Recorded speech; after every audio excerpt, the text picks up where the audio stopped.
त्र्यम्बकं यजामहे सुगन्धिं पुष्टिवर्धनम् उर्वारुकमिव बन्धनान् मृत्योर्मुक्षीयमामृता।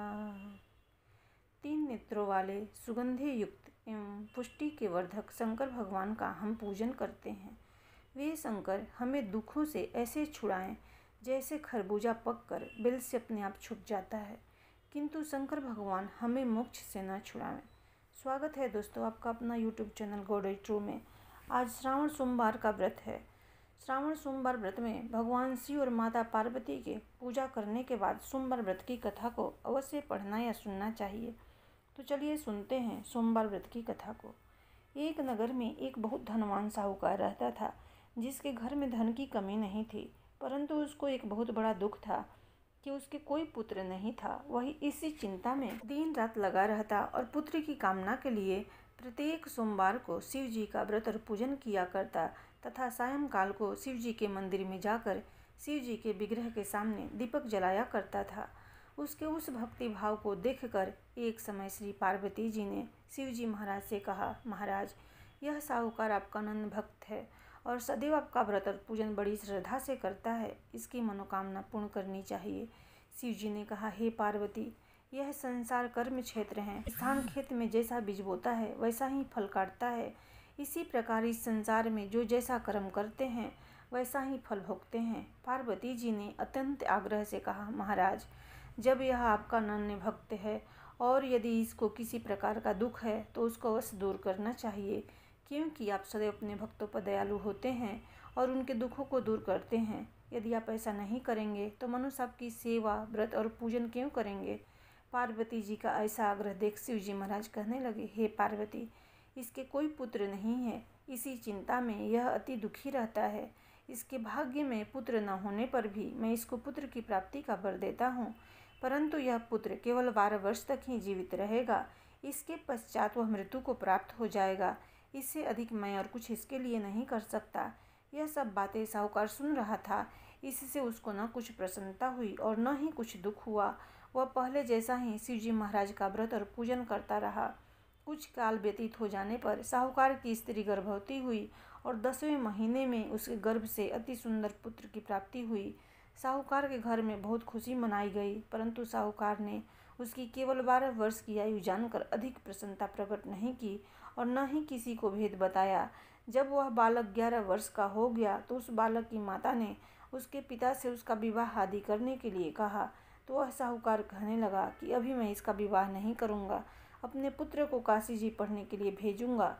फिर साहूकार ने अपने साले अर्थात बालक के मामा को बुलाकर उसको बहुत सा धन देकर कहा, तुम इस बालक को काशी जी पढ़ने के लिए ले जाओ और रास्ते में जिस स्थान पर भी जाओ यज्ञ तथा ब्राह्मणों को भोजन कराते जाओ। वह दोनों मामा और भांजे यज्ञ करते और ब्राह्मणों को भोजन कराते जा रहे थे। रास्ते में एक शहर पड़ा। उस शहर में राजा की कन्या का विवाह था और दूसरे राजा का लड़का जो विवाह कराने के लिए बारात लेकर आया था वह एक आंख से काना था। उसके पिता को इस बात की बड़ी चिंता थी कि कहीं वर को देख कन्या के माता पिता विवाह में किस प्रकार की अड़चन पैदा न कर दें। इस कारण जब उसने अति सुंदर सेठ के लड़के को देखा तो मन में विचार किया कि क्यों न दरवाजे के समय इस लड़के से वर का काम चला लिया जाए। ऐसा विचार कर वर के पिता ने उस लड़के और मामा से बात की तो वे राजी हो गए। फिर उस लड़के को वर के कपड़े पहना तथा घोड़ी पर चढ़ा कन्या के दरवाजे पर ले गए और सब कार्य प्रसन्नता से पूर्ण हो गया।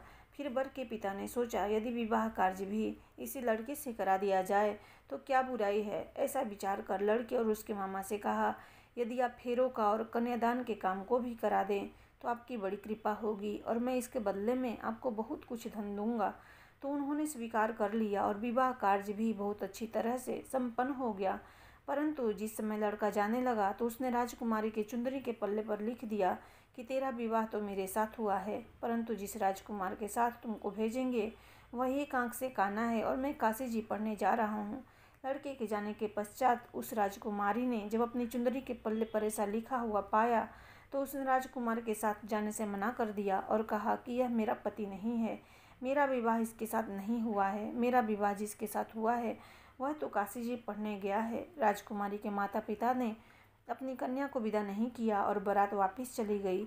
उधर सेठ का लड़का और उसका मामा काशी जी पहुँच गए। वहाँ जाकर उन्होंने यज्ञ करना और लड़के ने पढ़ना शुरू कर दिया। जब लड़के की आयु 12 साल की हो गई तो उसी दिन उन्होंने यज्ञ रचा रखा था कि लड़के ने अपने मामा से कहा, मामा जी आज मेरी तबीयत कुछ ठीक नहीं है। मामा ने कहा, अंदर जाकर सो जाओ। लड़का अंदर जाकर सो गया और थोड़ी देर में उसके प्राण निकल गए।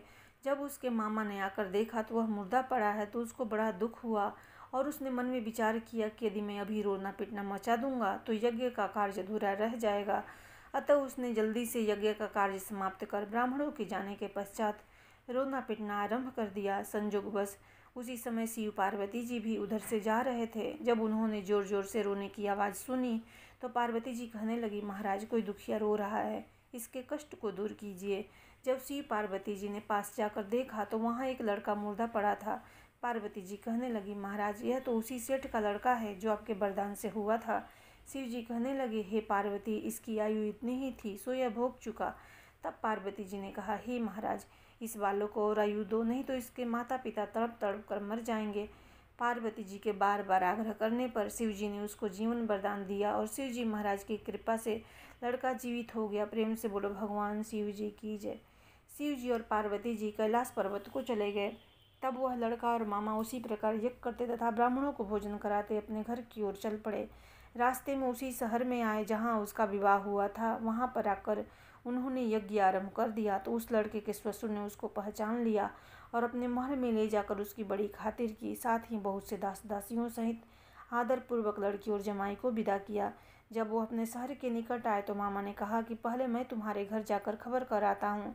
जब उस लड़के का मामा घर पहुँचा तो देखा कि लड़के के माता पिता घर की छत पर बैठे हैं और यह प्रण कर रहे हैं, यदि हमारा पुत्र सकुशल लौट आएगा तो हम राजी खुशी नीचे आ जाएंगे, नहीं तो छत से गिरकर अपने प्राण खो देंगे। इतने में उस लड़के के मामा ने आकर यह समाचार दिया कि आपका पुत्र आ गया है तो उनको विश्वास नहीं आया। तब उसके मामा ने शपथपूर्वक कहा कि आपका पुत्र अपनी स्त्री और बहुत सारा धन साथ लेकर आया है। तो सेठ ने आनंद के साथ उसका स्वागत किया और बड़ी प्रसन्नता के साथ रहने लगे। इसी प्रकार से जो कोई भी सोमवार के व्रत को धारण करता है अथवा इस कथा को पढ़ता या सुनता है उसकी समस्त मनोकामनाएं पूर्ण होती है। प्रेम से बोलो भगवान शिव जी की जय। जगजननी माता पार्वती जी की जय। ओम जय शिव ओमकारा स्वामी भज शिव ओमकारा, ब्रह्मा विष्णु सदा शिव अर्धांगिनी धारा। ओम जय शिव ओमकारा एकानन चतुरानन पंचानन राजे, स्वामी पंचानन राजे। हंसासन गरुड़ासन वृषवाहन साजे। ओम जय शिव ओमकारा दो भुज चार चतुर भुज, दस भुज यति सोहे, स्वामी दस भुज यति सोहे। तीनों रूप निरखता त्रिभुवन जन मोहे। ओम जय शिव ओमकारा अक्षमाला बनमाला मुंडमाला धारी, स्वामी मुंडमाला धारी। चंदन मृग मद सोहे भाले शशिधारी। ओम जय शिव ओमकारा श्वेतांबर पीतांबर बाघंबर अंगे, स्वामी बाघंबर अंगे। सनकादिक ब्रह्मादिक भूतादिक संगे। ओम जय शिव ओमकारा कर में श्रेष्ठ कमंडल चक्र त्रिशूल धरता, स्वामी चक्र त्रिशूल धरता। जग करता जग हरता जग पालन करता। ओम जय शिव ओमकारा ब्रह्मा विष्णु सदा शिव जानत अविवेका, स्वामी जानत अविवेका। प्रणवाक्षर में शोभित ये तीनों एका। ओम जय शिव ओमकारा। त्रिगुण स्वामी जी की आरती जो कोई नर गावे, स्वामी जो जन नित गावे।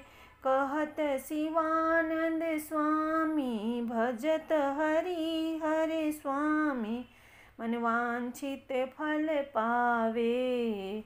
ओम जय शिव ओमकारा। जय शिव ओमकारा। स्वामी भजे शिव ओमकारा। ब्रह्मा विष्णु सदा शिव अर्धांगिनी धारा। ओम जय शिव ओमकारा। कर्पूरगौरं करुणावतारं संसारसारं भुजगेन्द्रहारं सदा वसन्तं हृदयारविन्दे भवं भवानी सहितं नमामि। प्रेम से बोलो भगवान शिव जी की जय। जगत जननी माता पार्वती जी की जय।